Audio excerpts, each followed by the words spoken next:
10, llamada Energía y Trabajo, y la aclaración un poquito de la teoría, de los conceptos y la ejemplificación de cómo se podrían resolver o algunas ideas, ¿no?, de cómo se podrían abordar la resolución de actividades o ejercicios sencillos típicos de esta unidad.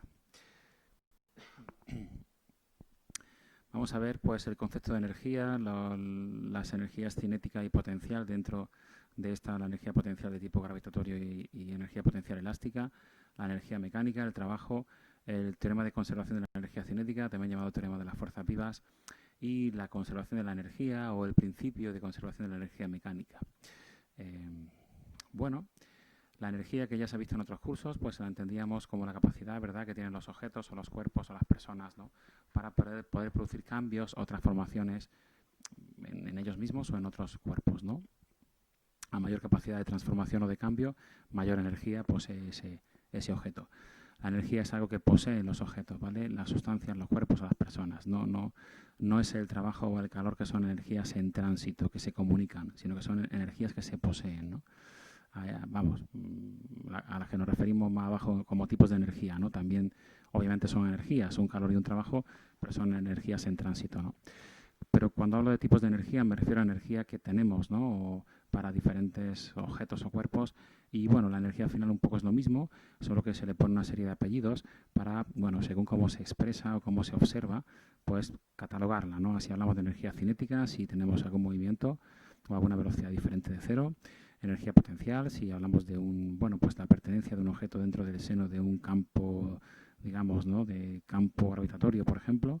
La energía eléctrica, ¿no?, asociada pues eso a cargas eléctricas, energía nuclear, energía térmica, química, luminosa, sonora, en fin, vamos a poner muchos apellidos a esa energía, ¿no? Y también podemos, pues como veis más abajo, ¿no?, pues incluso en función de la obtención de la energía, de esa fuente de obtención, pues hablar de pues energía tipo solar, de tipo, bueno, solar fotovoltaica, solar térmica, eólica, nuclear, yo que sé, hidroeléctrica, calorífica, termal, etcétera, ¿no? Bueno, la energía tiene una serie de condiciones o características, perdón, que ahí se comentan, que se conserva, ya lo sabéis, ¿verdad?, que se conserva, pero que se degrada, que esto es menos conocido, es decir, que pasa a una forma de energía menos útiles o menos aprovechables para el ser humano, que se transfiere o bien en forma de trabajo, cuando hay un movimiento asociado, o bien en forma de calor, cuando hay un cambio de temperatura. Este año, por el tema del COVID y tal, nos vamos a quedar solamente con la parte del trabajo, y que se transforma de unos tipos en otros, ¿no? La unidad para el sistema internacional es el julio y también se puede expresar en calorías, siendo su equivalencia pues 4,18 julios para una caloría. Y una unidad que es un poco extraña porque habitualmente en física, cuando hablamos de magnitudes por otras, metro por segundo, gramo por litro, decimos por, en los ejemplos que he dicho, pero es dividido, metro entre segundo, gramo entre litro.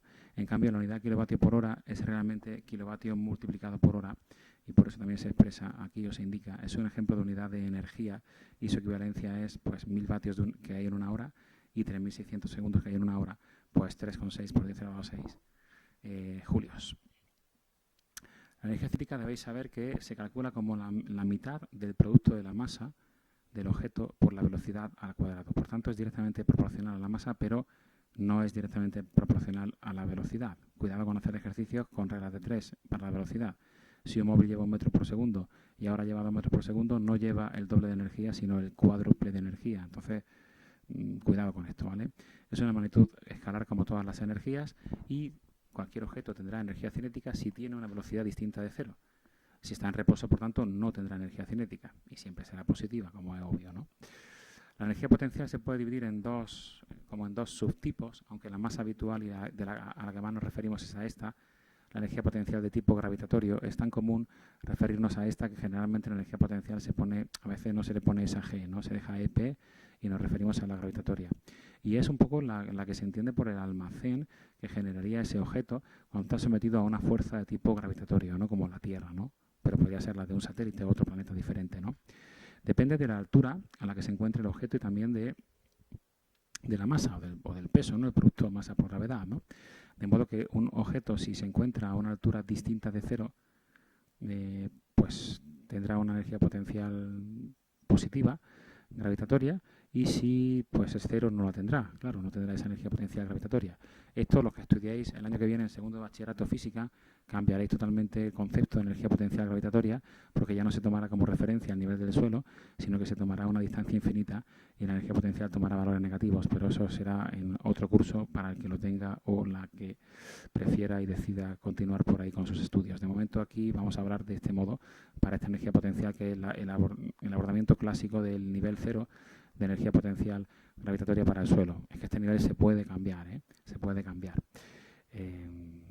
Como aquí se dice en este párrafo que estáis viendo, ¿no? ¿Vale? Que lo importante no es el valor concreto, sino la diferencia de valores. Pero en fin, no quiero entrar mucho en eso porque es tema de segundo de bachillerato, ¿no? Bien.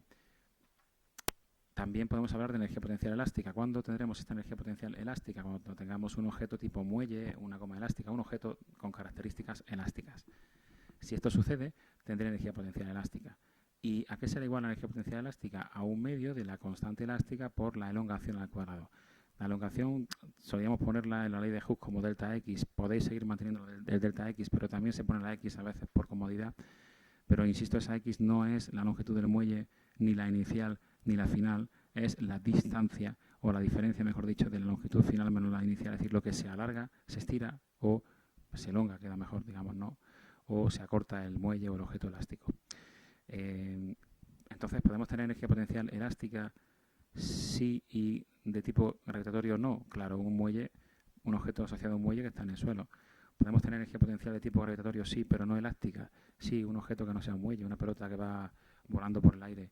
¿Podemos tener ambos tipos de energías al mismo tiempo? Sí, pues un objeto elástico como un muelle que está vibrando en vertical o en horizontal a una altura distinta del suelo.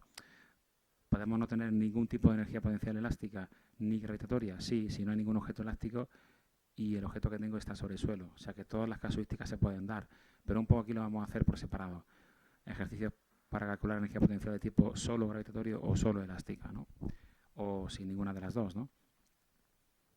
Bien, la energía mecánica siempre es la suma de las energías cinética y potencial. Bueno, no sé si he dicho antes que la energía potencial, si en el caso de que tengamos tanto de tipo elástico como de tipo gravitatorio, la energía potencial sería la suma de ambas.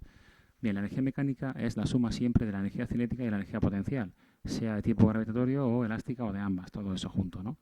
Aunque ya no metemos, ahora no, en segundo bachillerato algún caso sí que habrá, pero no aquí de muelles también, ¿no? En principio, ¿no? Bien, y lo importante de la energía mecánica, ya veréis más adelante, es que se conserva en ausencia de fuerzas no conservativas y eso me permite calcular velocidades en puntos distintos y tal. Bueno, pero eso hablamos de eso un poquito más adelante, ¿vale? ¿Qué es el trabajo? Pues el trabajo es una de las dos formas posibles, la otra es el calor, por la cual podemos intercambiar energía de un objeto a otro, ¿vale?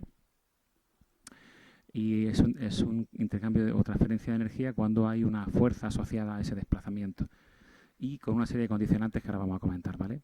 El trabajo se puede calcular, bueno, el trabajo siempre está asociado a una fuerza, o si hay más de una fuerza, pues hay varios trabajos, y se calcula como el producto de la fuerza por el desplazamiento que realiza esa fuerza, ¿vale? Al objeto, pero son productos de dos vectores, ¿vale? Entonces, aunque el trabajo es una magnitud escalar, es porque hay un producto escalar de dos vectores, que en matemáticas no sé si habéis visto ya, pero que está relacionada con el coseno. Entonces, quizá quedaros con la última parte en la que decimos que el trabajo es la fuerza por el desplazamiento que produce, digamos, ¿no? Que se produce en esa situación física y por el coseno del ángulo que hay entre la fuerza y el desplazamiento. A ver, cuidado que no es el coseno del ángulo o que no es el ángulo entre la fuerza y el eje X, o no. Es el ángulo entre la fuerza y el desplazamiento. Si el objeto se desplaza horizontalmente hacia la derecha, pues el ángulo será este ángulo, el ángulo con la horizontal. Pero si el objeto se desplazara verticalmente, el ángulo sería con la vertical. Hay que ver el ángulo entre la fuerza y el desplazamiento. Y este producto de coseno del ángulo por la fuerza es, digamos, la fuerza efectiva, porque la otra componente de la fuerza del seno no afectaría a ese trabajo. Bien, el trabajo puede ser, por tanto, pues, no sé, positivo, ¿verdad? Cuando el ángulo esté entre 0 y 90 grados, como aquí vemos. Si el ángulo es 0, el trabajo será máximo, el máximo posible, pero si vale 10, 20, 30, 40, cuando voy levantando la fuerza, será cada vez más pequeño. Será negativo si voy al segundo cuadrante, ¿no?, en trigonometría, de 90 a 180, porque los ángulos serán ya mayores de 90 y recordáis que los cosenos de esos ángulos son negativos. Entonces la fuerza se opondrá, será un trabajo negativo porque se opondrá o restará energía a la energía inicial que tuviera el objeto.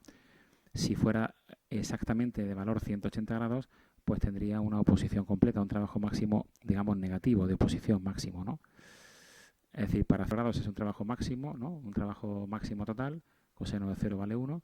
Para 180 grados, un trabajo máximo de posición, el coseno de 180 es menos 1, la máxima posición o la máxima disminución de energía posible. Y si la tengo justo en 90, como el coseno de 90 es 0, pues es 0 el trabajo. Es decir, que si yo hago una fuerza, aunque sea muy intensa, a un objeto que se desplaza horizontalmente y hago la fuerza la hago verticalmente, pues el trabajo es 0. Por ejemplo, si yo estoy caminando con una bolsa de la compra, donde estoy haciendo una fuerza constantemente hacia arriba para evitar el peso y que la bolsa se caiga, esa fuerza que hago hacia arriba de sostén, todo el tiempo como me desplazo horizontalmente sobre el suelo, digamos, con esa bolsa, pues el trabajo sería 0. Es decir, que no cambiaría, no estaría cambiando la energía que se le comunica a esa bolsa. No le estaría dando más energía ni menos energía por sostener la bolsa, incluso aunque levantara, ¿no?, o bajara esa bolsa, en cuanto a la energía, digamos, que se refiere a ese movimiento que estoy contando, ¿no? Hombre, ya si la levanto, ya hay un desplazamiento de la bolsa hacia arriba y el ángulo sería 0. Entonces tiene que ser, para que se cumpla lo que estoy diciendo, tendríamos que tener un desplazamiento con esa bolsa en la que simplemente sostenemos el peso sin que haya desplazamiento, ¿no? Y si no hay desplazamiento, pues tampoco hay trabajo. Entonces, no confundamos el trabajo con el esfuerzo. Uno se cansa de sostener una bolsa, claro, pero eso no es lo que es, no es el trabajo físico, ¿no? Repito que tiene que tener estas condicionantes que hemos estado diciendo, ¿vale? Bien, así que es importante ver, y hay un ejemplo sobre eso, actividades prácticas que ahora comentaremos. Es importante, saber reconocer pues el ángulo que hay en cualquier situación, ¿no? Bien, el trabajo, si tengo más de una fuerza, pues se puede y se debe sumar. Es decir, que el trabajo total realizado por varias fuerzas sería la suma de los trabajos parciales que causan cada una de las fuerzas. Se puede hacer de dos maneras. Se puede hacer el trabajo de cada fuerza y sumarlo o restarlo según el signo, o se puede hacer una fuerza resultante primero de todas y después, sabiendo el ángulo de esa fuerza resultante, hacer un solo trabajo. Es lo mismo, da igual, ¿vale? Y aquí se ven algunos ejemplos, ¿no?, de situaciones físicas posibles para eso. Bueno, ¿qué es el teorema de las fuerzas vivas o el teorema de conservación de la energía cinética? Pues es aquel que dice que el trabajo total realizado sobre una partícula es igual a la variación de energía cinética que experimenta esa partícula. A ver, cuidado. No dice el trabajo de una fuerza. No, el trabajo de todas las fuerzas que haya. Repito, si tenemos una situación física a la que tú quieras, da igual, siempre puedes decir que el trabajo total es igual al incremento, cambio, variación, incremento o disminución, variación de energía cinética. Esto es válido para cualquier caso físico, haya o no haya fuerza de tipo no conservativo, haya o no haya rozamiento. Esto siempre se cumple, pero tienes que hacer el trabajo de todas las fuerzas que haya. No puedes hacer solo el trabajo de la fuerza F y no el trabajo de la fuerza peso, o solo el trabajo de la fuerza rozamiento, pero no el trabajo de la fuerza normal. El trabajo de todas las fuerzas que haya. Bueno, si alguna es 0, da igual, ¿no? Bien, insisto, trabajo total es igual a la variación de energía cinética. Importante para usar en algún ejercicio, que ahora se planteará después, tenéis que intentar recordarlo, donde a lo mejor te preguntan por el trabajo y conoces la energía cinética o al revés, y con una u otra cosa, conocido un lado de la igualdad, puedes saber el otro. Perdón. Bien, pero hay un resultado que es más útil, o muy útil también, que es el principio de conservación de la energía mecánica. Lo de antes era energía cinética, ahora digo energía mecánica. ¿Qué dice este principio? Que la energía mecánica es constante o que el cambio de energía mecánica es 0, la variación de energía mecánica es 0, pero aquí ya no es como antes, aquí no se cumple siempre. Solamente se cumplirá este principio de conservación de la energía mecánica cuando no existan fuerzas de tipo no conservativo. ¿Y esto qué significa? Bueno, esto se explicará mucho mejor en segundo bachillerato. Este año no vamos a explicarlo demasiado. Las fuerzas no conservativas son aquellas que dependen del camino seguido en cuanto al trabajo realizado, pero para hacerlo sencillo a nivel práctico, ya digo, este año, el año próximo será algo más complejo, deciros que las fuerzas de tipo, para dejarlo claro, serían, el ejemplo típico es el rozamiento. Es decir, si considero la fuerza de rozamiento no es válido este principio, o no se conserva la energía mecánica, o no es constante, o su variación es distinta de 0, pero si no considero el rozamiento, ya sabemos que siempre el rozamiento, pero si nos dice la actividad no se considera el rozamiento, podré decir que la energía mecánica sí que es constante o que su variación es cero o que el cambio de energía cinética es igual al cambio cambiado de signo de la energía potencial. Digo para problemas, ¿no? Y por aquí alguna animación, como siempre, para ver alguna cosilla, ¿no? Vale, entonces aquí está un poco el cuadro final, es decir, ¿qué vamos a hacer? No vamos a complicar tanto los ejercicios, ¿vale? Pero digamos que la cuestión sería que yo por un lado puedo aplicar el principio de conservación de la energía cinética, es decir, que el trabajo total es igual a la variación de energía cinética, y después podría aplicar el principio de conservación de la energía mecánica cuando no haya fuerza de tipo no conservativo, como el rozamiento, y si considero el rozamiento, os preguntaréis qué es lo que hago. Se hará en segundo bachillerato, pero si considero el rozamiento, entonces lo que aplicaré será que el trabajo de esa fuerza de rozamiento será igual al cambio de energía mecánica. Y por ahí un poco solventar este tipo de cosas, ¿no? Aquí lo que se ha hecho, como veis, es dividir el trabajo total de las fuerzas en una suma de un trabajo de fuerzas de tipo conservativo y otra de tipo no conservativo, digamos el de la fuerza de rozamiento por un lado y el de las demás por otro, y como el trabajo de las fuerzas de tipo conservativo es igual al cambio de energía potencial, cambiado de signo, porque ahí se cumple que el cambio de energía mecánica es cero y por tanto el cambio de energía cinética sería igual al incremento, ¿no?, cambiado de signo de la energía potencial, pues podemos cambiar un poco, ¿no? Como digo, el trabajo total se puede cambiar por la variación de energía cinética, teorema de las fuerzas vivas, y el trabajo de las fuerzas conservativas se puede poner como la variación de energía potencial cambiada de signo.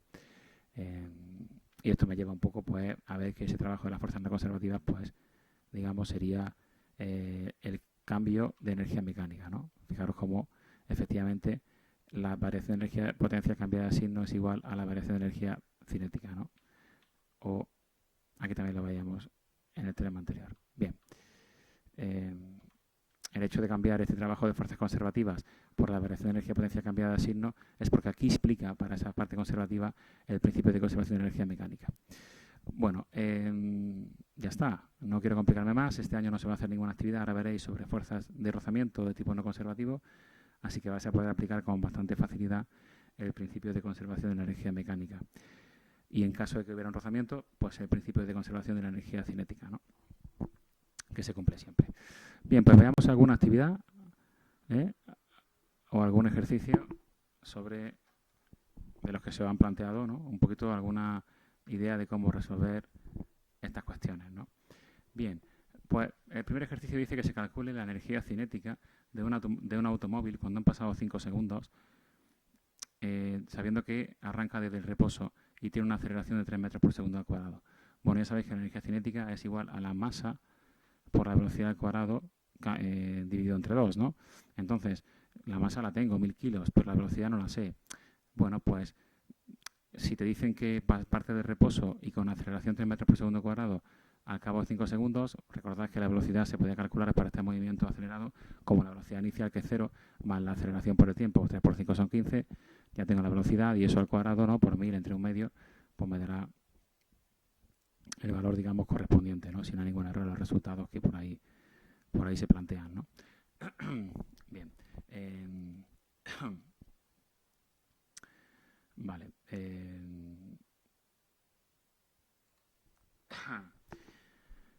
Bien, ahora que veo la solución, me parece que hay un error, pero bueno, hacer las cuentas que os digo y lo revisaré mejor y lo cambio, ¿vale? El resultado, la masa dividida entre 2, que es 500, por la velocidad al cuadrado, va a dar un número bastante menor, ¿no? Bueno, ¿qué cambios energéticos han sucedido o han ocurrido? Pues, a ver, pues ha habido un aumento de energía cinética, ¿no?, que era 0 en un principio y ahora tiene un valor determinado después a causa de, digamos, los cambios que se han producido en la energía, en este caso la energía química, ¿no?, de la quema del combustible del motor, que se ha transformado en energía de tipo cinético, ¿no? Bien, una moto que va con de 100 kilos, que circula a esta velocidad, gana estos julios de energía al acelerar. ¿Qué velocidad quiere?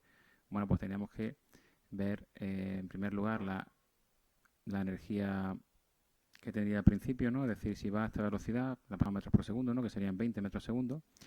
Hacemos el cálculo correspondiente, un medio de masa por velocidad al cuadrado, para sacar la energía cinética que tendría inicialmente. Le sumamos estos julios y esa suma nos daría la energía cinética final. Y después, pues, despejaríamos la velocidad, ¿no?, como pues el doble de la energía cinética, ¿no?, entre la masa y la raíz cuadrada, ¿no? Bien, si ponemos un objeto de 10 kilos en un muelle vertical, se produce este alargamiento de estos centímetros. ¿Cuál es la constante elástica del muelle? Bueno, pues ley de Hooke, ¿no? Recordar que era la división, ¿no? De la, digamos, la fuerza entre el- la elongación, ¿no? La fuerza sería el peso, es decir, 10 por 9,8, 998, perdón, 98 newtons, entre este valor, ¿no? Pero en metros, ¿no? Y la energía potencial elástica almacenada, pues sería la constante recién calculada entre 2, ¿no? Por la elongación, otra vez en metros, al cuadrado, ¿vale? No penséis en energía potencial de tipo gravitatorio, que sí que la habría, pero no nos la preguntan, ¿no? Por eso no la calculo. Bien, el 4, una piedra de 1 kilo se deja caer de una altura de 10 metros. Calcular si no tengo en cuenta el rozamiento, ¿vale? Estás pendientes de eso porque el rozamiento, hay que decir que no hay rozamiento para aplicar la conservación de energía mecánica. La energía potencial y cinética en el instante inicial. Bueno, si la piedra se deja caer, no tiene velocidad inicial y no tiene energía cinética. Y la energía potencial sería el producto de la masa, 1 kilo, por la gravedad 9,8, por la altura 10 metros, pues 90 julios. Eh, pues también parece que hay un error aquí, ¿no? Perdonad, pero claro, 1 kilogramo por 9,8 por 10 son 98, no 90. No sé, bueno, corregiré estos datos, ¿vale? Porque hay algún pequeño error aquí en los datos, lo corregiré para que eso funcione adecuadamente. Eh, bueno, la velocidad con la que llega al suelo y la energía potencial y cinética en ese momento. Bien, pues como la energía mecánica se conserva, en el punto de caída libre sería 90 más 0, que son 90, bueno, son 98 realmente, ¿vale? Corregiremos ese valor. Ese valor de energía mecánica es el mismo que habría en el apartado B. Y entonces la energía potencial y cinética ahora serían, cuando impactan el suelo, justo en ese momento antes de impacto, pues sería 0 para la potencial y toda la mecánica, que va a ser 98, como digo, por este error que comento, para la cinética. Y la velocidad sería pues hacer el doble de la energía cinética, ¿no? Entre la masa y la raíz cuadrada. ¿Qué ha sucedido con la energía mecánica de la piedra? Pues ha sido constante. Todo el tiempo que cae la piedra se convierte en energía potencial en cinética, va disminuyendo la potencial, aumentando la cinética, pero la mecánica, que es la suma, siempre es constante, al no considerar el rozamiento. Bien, vale. Un cuerpo de 4,5 kilos se mueve con un MRU, tal. ¿Qué trabajo realiza la fuerza aplicada si el cuerpo recorre 15 metros? Vamos a ver. El trabajo de la fuerza aplicada será el producto de la fuerza aplicada por la distancia, que son 15 metros, y por el coseno del ángulo que habría entre la fuerza aplicada y el movimiento, que sería 0 en este caso. Es decir, hay que multiplicar la fuerza aplicada por 15 metros. ¿Pero cuánto era la fuerza aplicada? No la sé en un principio. Debo de calcularla con lo que me han dicho, ¿no? Fijaros que como es un plano horizontal y tengo solo una fuerza paralela con rozamiento, tendría en mis fuerzas una fuerza, por ejemplo, hacia la derecha, una fuerza F, y una fuerza de rozamiento hacia la izquierda, ¿vale? Bien. Entonces, perdón. Recordad de los cálculos referentes a los planos horizontales y de la segunda ley de Newton, que un poco esto es lo que hacíamos, ¿no? Es decir, pues hacíamos que la fuerza F, ¿no? La resultante sería la fuerza F menos la fuerza de rozamiento, que es igual al producto de la masa por la aceleración. Como es un movimiento rectilíneo y uniforme, la aceleración es cero. Por tanto, la fuerza F menos la fuerza de rozamiento será igual a cero. O lo que es lo mismo, la fuerza F tendrá que ser igual a la fuerza de rozamiento. Por tanto, calculo la fuerza de rozamiento, que sería el coeficiente 0,3 por la normal, que sería el peso, es decir, la masa 4,5 por 9,8 de la gravedad, repito, 0,3 por 9,8 por 4,5, esto nos debe dar el valor de la fuerza de rozamiento, que es la misma que el valor de la fuerza F, y por 15 metros tendré pues el trabajo de la fuerza F, y el de rozamiento será el opuesto para que sumen 0, tienen que sumar 0, porque es la única manera de que la energía se mantenga constante, ¿no?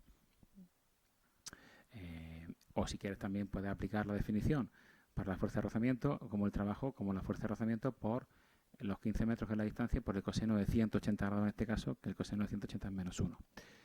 Bien, en el 6, que es interesante porque nos preguntan, fíjate, diferentes situaciones en las cuales hay que poner o calcular pues el trabajo realizado por cada una de las fuerzas que ahí se aplican, ¿no? Si recorremos medio metro en horizontal, pensemos que aunque hacia arriba, aquí, aunque aquí de este modo, ¿vale? O incluso aquí, pensemos que el objeto verticalmente no se mueve, solo se mueve horizontalmente. Bien, entonces, ¿cuánto vale el trabajo de la fuerza? Bueno, pues hay que empezar a hacer el producto de cada fuerza por la distancia por el coseno del ángulo. No voy a hacerlas todas, que son muchas, pero veamos. Aquí tendríamos esta fuerza de 10 newtons hacia la derecha, esta hacia arriba, la fuerza de rozamiento, que puede dibujarla hacia la izquierda, que no se ha puesto, el peso hacia abajo y la fuerza normal. Por eso aparece el trabajo de las dos fuerzas de 10 newtons, de la fuerza peso, la fuerza normal de rozamiento y el trabajo total, ¿vale? También, ¿no? que es la suma de todos, ¿no? Suma o diferencia de todos los resultados. Bien, a ver, pues nada, para esta fuerza, por ejemplo, sería fuerza 10 por desplazamiento 0,5, que es 5, y por el coseno del ángulo, que es 0, pues sería 5. ¿Qué pasa con la fuerza de 10 newtons que va hacia el norte? Que como la fuerza se hace con un ángulo de 90 grados al desplazamiento y el coseno 90 a 0, pues su trabajo es 0. ¿Qué pasa con la fuerza normal? La fuerza normal en un plano inclinado, ¿vale? En un plano inclinado, como perdón, en un plano horizontal como este, donde la fuerza normal siempre es vertical hacia arriba y siempre es perpendicular al movimiento, pues es 0. También sucede con los planos inclinados, o sea, el trabajo de la fuerza normal suele ser 0, ¿no?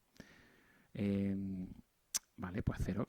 Y el peso estaría aquí hacia abajo, pues también tiene un ángulo de 90 grados. Bueno, si quieres, pues de 270 grados, da igual, ¿vale? Ese coseno es 0 y el trabajo del peso es 0. Es decir, las fuerzas que sean perpendiculares respecto al movimiento son 0.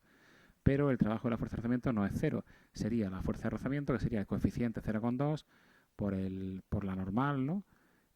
Que ahora digo cuánto vale la normal, y eso por 0,5 metros, que es la distancia, y por el coseno de 180, que es menos 1. Vale, ¿cuánto vale la normal en este caso? Fijaros, cuidado. Aquí tendría el peso hacia abajo, en el eje vertical tendría el peso hacia abajo, la normal hacia arriba, esta fuerza de 10 newtons hacia arriba. Que esto no es la fuerza normal, que es una fuerza que se hace además de la fuerza normal. Por tanto, si tengo hacia arriba 10 más la fuerza normal, 10 newtons más la fuerza normal, y hacia abajo el peso, pues la fuerza normal tiene que ser igual al peso menos esos 10 newtons. Entonces, como el peso es 5 por 9,8, bueno, casi 50, pues si a casi 50 le quito 10, pues eso será la fuerza normal. No me digáis en este caso que la fuerza normal es igual al peso. No, es igual al peso menos 10 newtons. ¿Qué pasa en el segundo caso? Fuerza de rozamiento hacia la izquierda también, peso hacia abajo, normal hacia arriba, pues trabajo del peso 0, trabajo de la fuerza normal 0, por lo que he dicho de que son perpendiculares. Y ahora, ¿qué hago con el trabajo de la fuerza 40 newtons? Pues será 40 por 0,5 de la distancia y por el coseno de 45. Eso me da 14,14. Bueno, el trabajo total no lo he dicho, pero sería la suma de todos, ¿no? ¿Qué pasa en este caso, apartado B, con la fuerza normal? Mirad, en este caso tendría hacia abajo la fuerza peso, hacia arriba la fuerza normal y la componente I de los 40 newtons de esta fuerza vertical. O sea que tendría la normal hacia arriba y también hacia arriba 40 por el seno de 25. Fijaros, hay que descomponer esta fuerza en su componente vertical. 40 por el seno de 45. Por tanto, de nuevo la fuerza normal sería el peso, que es 5 por 9,8, menos la componente vertical de esta fuerza, que sería 40 por el seno de 45. Y esa fuerza normal ya por 0,1 nos daría la fuerza de rozamiento. O sea que la fuerza de rozamiento, que es igual al coeficiente por la fuerza normal, cuidado que la fuerza normal no siempre es igual al peso. En planos inclinados será igual a la componente I del peso, y en estos dos ejemplos que nos han puesto, pues fijaros que son iguales a el peso menos 10 en este caso y menos 40 por seno de 45 en este. Y en el tercer caso que estamos viendo aquí, igual, peso y normal, su trabajo es 0, eso no vamos a decir nada. Rozamiento hacia, como es 180 es negativo, el trabajo, porque el coseno de 180 es menos 1. Pero, ¿qué pasa con esta fuerza que tenemos ahora aquí? Bueno, pues esta fuerza que tenemos ahora aquí tiene, por un lado, el trabajo de la fuerza sería, de esta fuerza de 40 newtons sería 40 por 0,5 por el coseno de este ángulo. Podéis poner el coseno de menos 30, los ángulos suelen medirse en sentido antihorario. Podéis poner el coseno de 330. Bueno, me da un poco igual, te va a salir lo mismo, te va a salir un valor positivo, 0,5 como digo, por 40 por coseno de menos 30 o coseno de 330 o incluso coseno de 30 también valdría un valor de 17,32. Y ahora, ¿qué hacemos con la fuerza normal en este caso? Ahora tendríamos hacia arriba solo la normal, hacia abajo el peso y la componente I de esta fuerza de 40 newtons, que es 40 por seno de 30. Por tanto, en este caso, como la normal es la única que va hacia arriba, la normal será al peso 5 por 9,8 sumarle 40 por el seno de 30. Y eso por el coeficiente me daría la fuerza de rozamiento.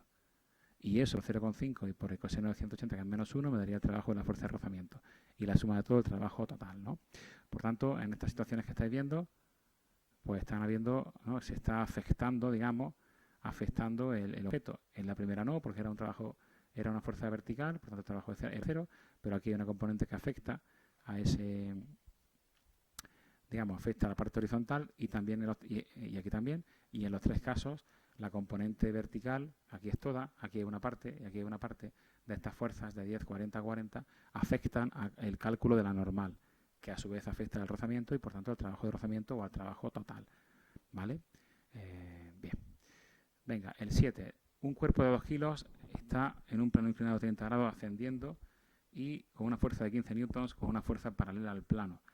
Dice, si el coeficiente de rozamiento entre el cuerpo y el plano es 0,2, calcula el trabajo realizado por las fuerzas que actúan sobre el cuerpo. Bien, hemos hecho en temas anteriores ejemplos de cálculos de diverso tipo, ¿vale? Sobre utilizando la ley de Newton, ¿no? La segunda ley de Newton y peso X, peso Y, bueno, todo eso. No, aquí no vamos a hacer esto, ¿vale? Esto es una... Se podría hacer también, ¿no? Pues lo hemos hecho, de hecho lo hemos hecho así, ¿no? Antes. Pero ahora lo que os pido es que utilicemos consideraciones de tipo energético. Básicamente, pues principios de conservación de energía mecánica o el tema de las fuerzas vivas o tal, no sé, ¿no? Cuando nos pregunten, veréis ahora a partir de la actividad 8, ¿no? Eso lo comentaremos ahora dentro de un momento, ¿no?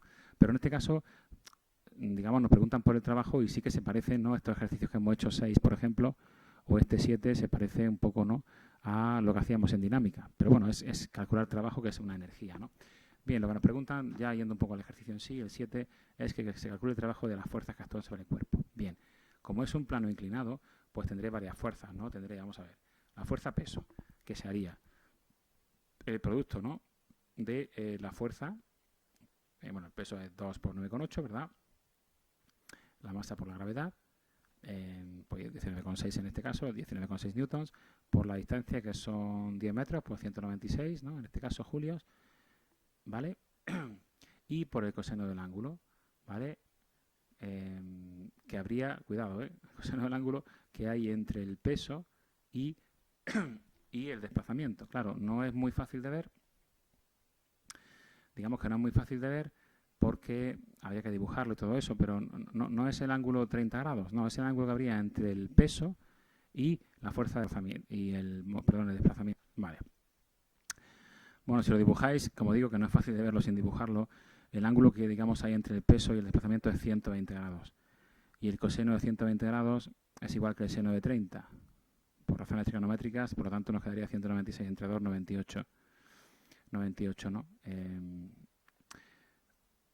Cambiado de signo, claro, ¿no? Cambiado de signo porque el coseno de 120 o el menos coseno de 120 igual a seno de 30 o el coseno de 120 igual a menos seno de 30.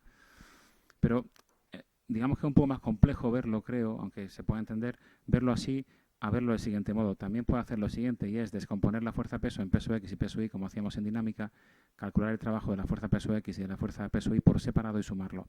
El trabajo de la fuerza peso Y, si piensas un poco en el dibujo, como la componente peso Y era, o es, de hecho, perpendicular a la superficie, ¿no?, al plano inclinado, y el movimiento se da en el plano inclinado, pues al ser 90 grados, digamos que el trabajo, el coseno de 90 a 0 y el trabajo de la componente peso Y para un plano inclinado siempre 0. No el trabajo de la fuerza peso, sino el trabajo de la fuerza peso Y.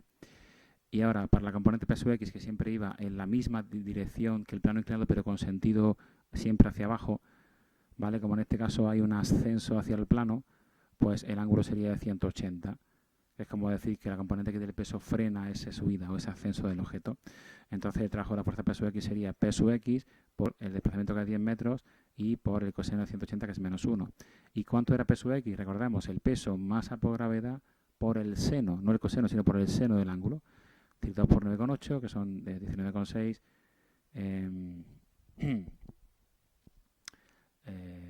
Y por el seno de 30, ¿no?, que es, digamos, que es la mitad. Y por 10, pues menos 98 julios.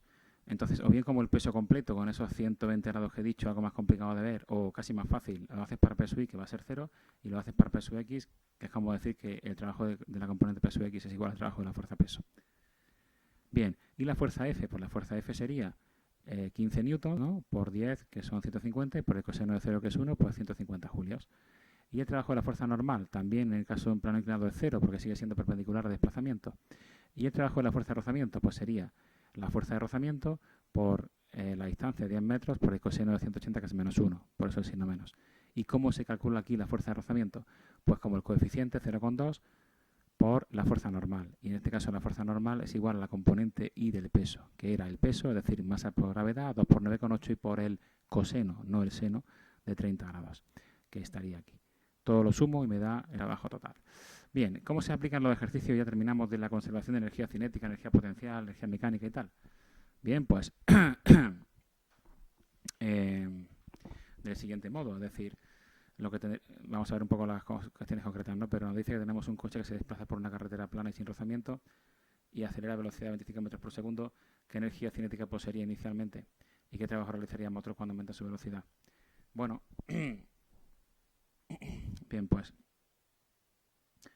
perdón. Bueno, pues la energía cinética posee inicialmente sería un medio, ¿no? Por la masa, 1200, y por la velocidad inicial, que es esta, pasada a metros por segundo, al cuadrado, ¿no? Vale. ¿Qué trabajo realiza el motor cuando aumenta su velocidad? Bueno, pues fijaros, si tenemos una velocidad final de 25 metros por segundo, esta sería 20, ¿no? Metros por segundo, está 25. Si calculo la energía cinética para 25 metros por segundo, como un medio de la masa por la velocidad al cuadrado, siendo ahora la velocidad de 25 metros por segundo, y hago la diferencia, esto sería el trabajo, ¿vale? Es decir, como no se considera rozamiento, la única fuerza aquí que vamos a considerar es esta fuerza, digamos, del motor, ¿no? Recordad que la variación de energía cinética, según el teorema de las fuerzas vivas, es igual al trabajo total. Como aquí, aunque tenemos fuerza peso y fuerza normal, los trabajos de la fuerza peso y normal son cero, pues el trabajo de la fuerza total en este caso es igual al trabajo de la fuerza del motor y por tanto es igual al cambio de energía cinética, que es lo que nos salga para 25 metros segundo menos lo que nos ha salido para 20 metros segundo, y ese debe ser, si no hay error, la diferencia, ese trabajo. Lanzamos hacia arriba una pelota de 1 kilo de masa con velocidad de 20 metros por segundo. Si la pelota se encuentra a 1 metro del suelo inicialmente, calcular la energía mecánica en cada uno de estos casos no considera el rozamiento. Por tanto, puedo considerar que la energía mecánica se conserva y, por tanto, puedo decir que, a ver, en el instante de lanzamiento, ¿cuánto valdrá su energía potencial? Pues si está a 1 metro del suelo, masa por gravedad y por altura. 1 kilo por 9,8 metros por segundo cuadrado por 1. Eso me dará la energía potencial. Y la energía cinética, como se lanza a esta velocidad, será un medio, es decir, 0,5 por la masa, 1 kilo por la velocidad, que es 20 al cuadrado. La suma de ambas energías, que en este caso hay energía potencial gravitatoria y hay energía cinética inicialmente, pues me dará la suma de este valor. Al cabo de un segundo de haber sido lanzada, en el punto más alto de su trayectoria, cuando regresa de nuevo al punto de partida. Mirad, se puede calcular perfectamente la velocidad que tiene después de un segundo de ser lanzada. Ya hemos hecho esos ejercicios anteriormente. Se puede calcular el punto más alto de la trayectoria, ¿vale? Como ya hemos hecho anteriormente también, que se podían hacer, viendo que la velocidad se haga cero, final y tal. Se puede hacer, pero no tiene sentido. Recordad que si no considero rozamiento, la energía mecánica es la misma en todos los puntos del movimiento. Si la he calculado para el apartado A, valdrá lo mismo en todos los apartados. Preguntas trampa. Bien, 10. Sobre un vehículo de 1000 kilos que circula a 20 metros por segundo, actúa una fuerza de 10.000 newtons en sentido de movimiento. Si el coeficiente de rozamiento es de 0,3 y recorre 100 metros, calcular el trabajo realizado por la fuerza aplicada. Bien, vamos a ver. El trabajo aplicado por la fuerza aplicada sería, pues, la fuerza aplicada, 10.000 newtons por el desplazamiento, 100 metros, y por el coseno del ángulo, el coseno de 0, que es 1 en este caso, pues te daría 1.000.000 de julios. ¿Vale? 100.000 por 100, pues 10.000 por 100, perdón, pues 1.000.000 de julios. El trabajo realizado por el rozamiento, bueno, pues sería la fuerza de rozamiento, es decir, el coeficiente 0,3 por la fuerza normal, que en este caso es el peso, es decir, 1000 kilos por 9,8, ¿vale? Perdón, sería la fuerza de rozamiento, como digo, 0,3 por la fuerza normal, que es el peso, es decir, 1000 kilos por 9,8, y eso por la distancia, 100 metros recorrida, por el coseno de 180, que es menos 1, pues nos dará, o debe darnos, menos 294.000 julios. C. El trabajo realizado por la fuerza resultante. Bueno, como la fuerza resultante es la fuerza menos la fuerza de rozamiento, el trabajo total será de la fuerza resultante será el trabajo de la fuerza F menos el trabajo de la fuerza de rozamiento. Bueno, más, ¿no? Pero con el signo negativo que tiene, pues es como restar. O sea, 1.000.000 menos 294.000, pues 706.000 julios. Y la velocidad final del coche. Bien, la velocidad final del coche será, pues, la despejaré, ¿no? Para sacar la velocidad la despejaré de la energía cinética final que tenga, ¿no? ¿Cómo sé cuál es la energía cinética final? Claro, pues aquí aplicamos el teorema de las fuerzas vivas, es decir, el trabajo total, que es es igual al cambio de energía cinética. Como sé la energía cinética que tenía al principio, que es un medio de la masa 1000 por la velocidad al cuadrado, 20 al cuadrado, si al trabajo total, que es igual al cambio de energía, a la energía cinética final menos la energía cinética inicial, si al trabajo total le sumo la energía cinética inicial, tendría la energía cinética final. Y ahora, despejando la velocidad de esa energía cinética, como 2 veces la energía cinética entre la masa y la raíz cuadrada, tendría la velocidad final. En un plano inclinado tenemos de longitud 5 metros y 30 grados de ángulo un deslizamiento de un cuerpo inicialmente reposo de 6 kilos de masa, el coeficiente de rozamiento cero tal. Calcular la velocidad que tendrá cuando llegue a la base del plano. Mirad, esto es lo que decía antes, no vamos a hacer aquí cálculos de P sub X, P sub Y y de calcular la velocidad y tal. No vamos a hacer eso. Vamos a hacer un tratamiento de energías. Como no se considera rozamiento, perdón, no se considera rozamiento. En este caso sí tenemos en cuenta rozamiento, perdón, no, he dicho una cosa que no tenía que haber dicho, perdón. Que no lo he leído bien, que sí hay rozamiento. Entonces, no podemos aplicar el principio de conservación de la energía mecánica, ¿vale? No. Pero sí podemos utilizar el principio de conservación de la energía cinética, el tema de las fuerzas vivas, que también es aplicable cuando hay rozamiento, ¿no? ¿Vale? Bien, entonces, ¿qué podemos hacer? Bueno, pues dice que estamos en reposo inicialmente, por tanto, la energía cinética inicial es 0 y, bueno, sabemos que la energía cinética final pues tiene que ser igual al trabajo total. Entonces, se calcula el trabajo total. ¿Cómo se calcula? Lo hemos hecho antes aquí, ¿verdad? ¿Recordáis? No voy a repetirlo, la actividad 7. Se calcula el trabajo total como el trabajo de la fuerza. Bueno, pues ya sabéis que el trabajo de la fuerza normal va a ser 0, de la componente peso I va a ser 0. Se calcula el trabajo de todas las fuerzas de rozamiento, incluida, ¿no? Estamos aquí en el... A ver, que me he perdido. En el 11. Se calcula el trabajo de todas las fuerzas que hay en el ejercicio. Trabajo de la fuerza de rozamiento, trabajo de la fuerza P sub X, el de la P sub Y que sería 0, de la normal que sería 0, como digo, y se suman o restan, ¿no? Con el signo correspondiente, se obtiene el trabajo total y ahora se iguala al cambio de energía cinética, que como la energía cinética inicial es 0, directamente el trabajo total va a ser igual a la energía cinética. Y una vez que tenga el trabajo numéricamente calculado como será igual a la energía cinética, de ahí despejaré la velocidad. El doble de la energía cinética entre la masa, la raíz cuadrada. Y ya tendré este valor, ¿vale? Bien, el 12 tenemos un cuerpo de 200 gramos de masa que está sujeto a un muelle y está en un plano horizontal. Calcularla, bueno, se separa 10 centímetros, se suelta y se pide que se calcule la velocidad del cuerpo al pasar por la posición de equilibrio. Mirad, aquí, como no hay ningún tipo de rozamiento considerado, se puede decir que la energía mecánica se conserva. Bien, entonces, calculamos la energía que hay cuando separamos el conjunto 10 centímetros de la posición de equilibrio, ¿vale? Ahí tenemos energía potencial elástica, un medio de la constante por esa elongación en metros al cuadrado. Esa es la energía mecánica inicial, porque no hay energía potencial. Estamos sobre el suelo, entendemos, ¿no? No hay ninguna altura y tal, pues solo hay energía de tipo potencial elástica. Esa energía mecánica, que es igual a la energía potencial elástica, es la misma siempre. Entonces, en la posición de equilibrio, cuando pasa por la posición de equilibrio, como la elongación es 0, no hay energía potencial elástica y solo hay energía cinética. Así que la energía que hemos calculado será igual a la energía cinética en la posición de equilibrio. Y de ahí despejaríamos la velocidad como el doble entre la masa y la raíz cuadrada. Vale. B. La velocidad cuando se encuentra a 5 centímetros de la posición de equilibrio. En ese punto habría tanto energía potencial elástica como energía cinética. Entonces la energía mecánica calculada como la energía potencial inicial que hemos dicho será igual a la suma de la energía potencial elástica, un medio de la constante por esta elongación en metros al cuadrado, y la energía cinética. De ahí despejaremos la energía cinética, que será más pequeña que la obtenida en el apartado A, obviamente, y como antes hemos dicho, pues sacaremos la velocidad. Y C, la velocidad cuando alcance la posición final. Bueno, la posición final quiere decir cuando llegue como a los 10 centímetros hacia el otro lado. Pues otra vez estaremos en un lugar donde solo hay energía potencial elástica y como se para volver a empezar el movimiento no tendrá energía cinética. La velocidad sería 0. O sea que es, partiendo de una energía potencial elástica inicial, que es la mecánica, igualar esa energía mecánica en cada apartado a lo que tenga en cada caso. Bien, en el 13 tenemos un cuerpo que se deja caer de una altura de 1 metro sobre un pequeño resorte vertical, cuya constante elástica es tal, calcula la deformación máxima de resorte, en lo que se considera rozamiento, despreciar el pequeño valor de energía potencial gravitatoria que poseería el cuerpo en esa posición de máxima deformación.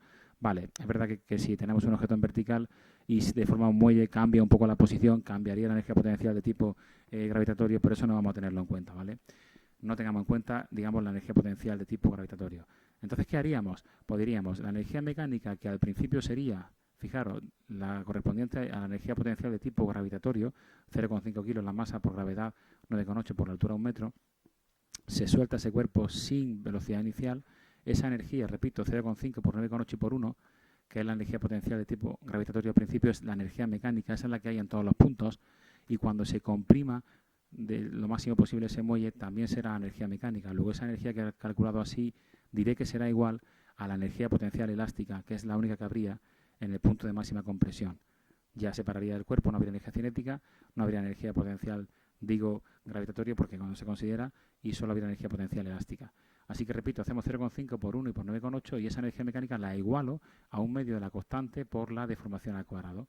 Y de esa deformación al cuadrado la despejo, esa deformación me dará en metros, bueno, en centímetros, 7 centímetros. Y bueno, este ejercicio 14 es típico. Mirad, me estoy alargando un poco en el vídeo, pero bueno, intento aclarar las cosas, ¿no? Si tenemos una vagoneta que hace todo esto, todo este movimiento, nos pregunta, sin tener en cuenta el rozamiento, ¿vale? Nos pregunta, perdón, calcular la velocidad que tendrá en diferentes puntos. Se puede hacer sin tener en cuenta la masa, porque se van a simplificar, a tachar, al igualar cosas. Pero si no, pues puedes tomar este valor de masa y ya está, ¿no? Bien, ¿cómo sabemos la velocidad que tiene en el punto A? Bueno, pues calculemos la energía mecánica donde la conozco. Al principio, en este punto O inicial, como parte sin velocidad inicial, la energía mecánica será toda energía potencial, es decir, la masa, si ponemos valor, pues esta, por gravedad 9,8 y por la altura que son 10 metros. Esa energía mecánica será la misma que hay en cualquier punto. En el punto A, en el punto B, en el punto C. Bien, en el punto A que tengo, como no hay altura, no hay energía potencial, solo había energía cinética. Pues entonces esa energía mecánica calculada se pondría igual a la energía cinética, un medio de la masa por la velocidad al cuadrado. Y de ahí se despejaría la velocidad, que saldría 14. ¿Qué hago o qué pasa en el punto C? En el punto C, luego voy al B, en el punto C tendría que la energía mecánica calculada como la potencial del punto O, en el punto C sería la suma de la energía potencial, es decir, la masa por la gravedad 9,8 por la altura 7 metros, más la energía cinética, un medio de la masa por la velocidad en C al cuadrado. Ahí me quedaría como incógnita esa velocidad en C, que se dará 7,67. Repito que igualo la energía mecánica, que ya es la potencial al principio, a la suma de energía cinética y potencial en el punto C, que hay de ambos valores. Y en el punto B, pues igual, igualo la energía mecánica a la energía cinética y potencial que hay en el punto B.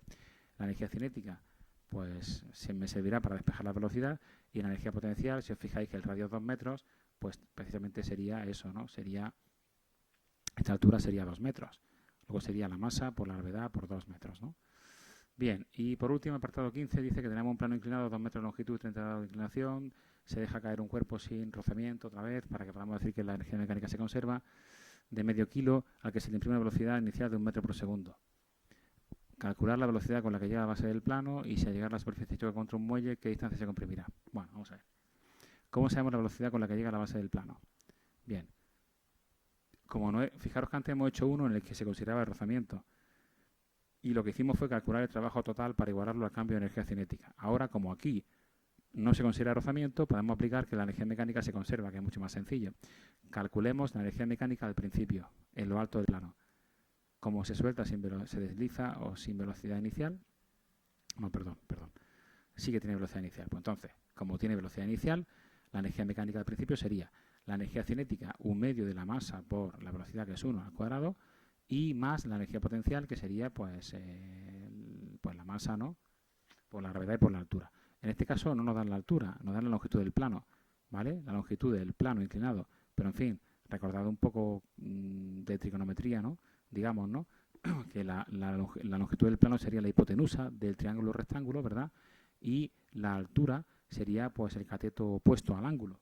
Es decir, que el cateto opuesto que se utilizaba con el seno de 30 es igual, ¿no? El seno del ángulo es el cateto opuesto entre la hipotenusa, el seno de 30 sería igual al cateto opuesto, que es la vertical, la altura, entre la hipotenusa, que es la longitud del plano inclinado, y por tanto lo que tendríamos sería que la vertical o la altura sería el producto de 2 por el seno de 30. Entonces 2 por el seno de 30, es decir, 1, es la altura.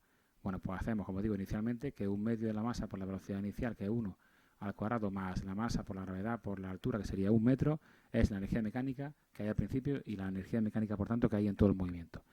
Y ahora, en la base del plano, ¿qué voy a tener? Pues en la base del plano, como ya no hay energía potencial, solo hay energía cinética, esa energía mecánica calculada, como he dicho, se igualará a 1/2 de la masa por la velocidad al cuadrado, que será la energía cinética en la base del plano. Y de ahí despejaré la velocidad. Debe dar 4,54. Y luego, si cuando sale de ese plano y sigue moviéndose choca con un muelle, ¿cuánto lo va a comprimir? Pues mirad, lo comprimirá, cuando lo comprima al máximo el muelle, como se parará por un momento, no tendrá energía cinética. La energía mecánica en ese punto de máxima compresión será toda energía potencial elástica. Y por tanto, esa energía mecánica calculada al principio que dijimos, tendríamos que hacerla igual a la energía potencial elástica, es decir, a 1/2 por la constante elástica del muelle y por la elongación al cuadrado. De ahí despejo la elongación y obtener en metros o en centímetros este valor. Vale, pues teniendo en cuenta que hay algún error en el número 1 y en el número 4, apartado A, bueno, repasemos todos los apartados que intentaré modificar y cambiaros en el archivo. Además, creo que está correcto en cuanto a resultados y bueno, he intentado aclarar un poco cómo se resuelven, aunque se ha hecho un poco largo el vídeo. En fin, seguimos en comunicación por los canales habituales y un saludo.